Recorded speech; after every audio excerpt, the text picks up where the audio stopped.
Project Feline's world. Our objective here wasn't to make a playable area yet, but to experiment with how we could faithfully achieve the anime art style as quickly as possible. To construct this test environment, Matt utilized a technique called kit bashing, whereupon original environments are made from combining different ready-made assets together.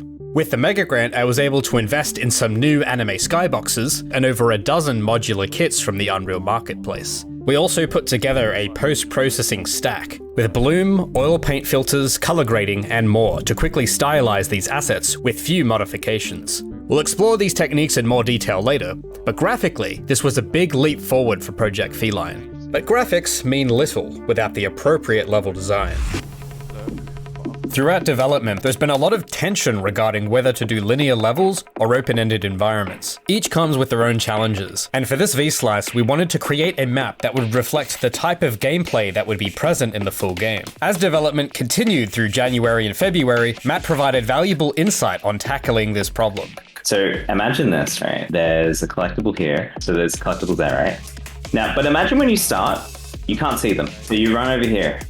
And then Gabby stops the text at the bottom. Like, you know, the face with the text. It's like, oh no, the door's locked. And then like a sequence camera shows the two locations and then you cut back to Gabby and then you have to run over, right? Yeah. Okay, so I'm gonna put a timer for this hypothetical situation. All right. 3, 2, 1, go. Here we go. All right, so I run over. Go. Gabby text. Pan, yes. Sequence 1, sequence 2. Okay. Go. I'll get the first one. This is without any extra level design. Get the second one. Gate opens. And 20 seconds of gameplay. Nice. And then now imagine this. Level design is my least favorite discipline, as I much prefer working with characters. However, Matt is the exact opposite. Let's just see how long this takes. You see where I'm going with this? Gabby's gonna run to the door. Ready? And go. Okay, go. She's running to the door. Sequence. Go.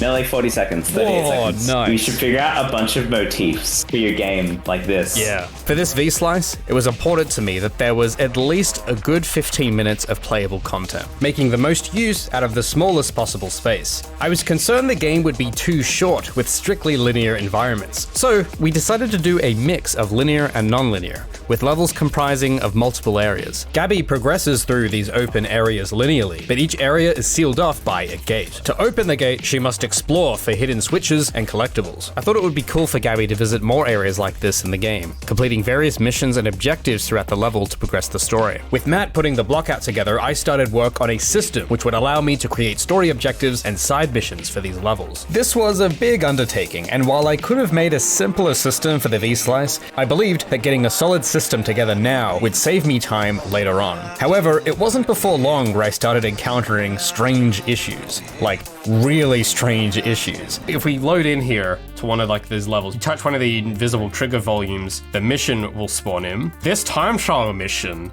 I love because this is the only one that works properly, because I can start at that checkpoint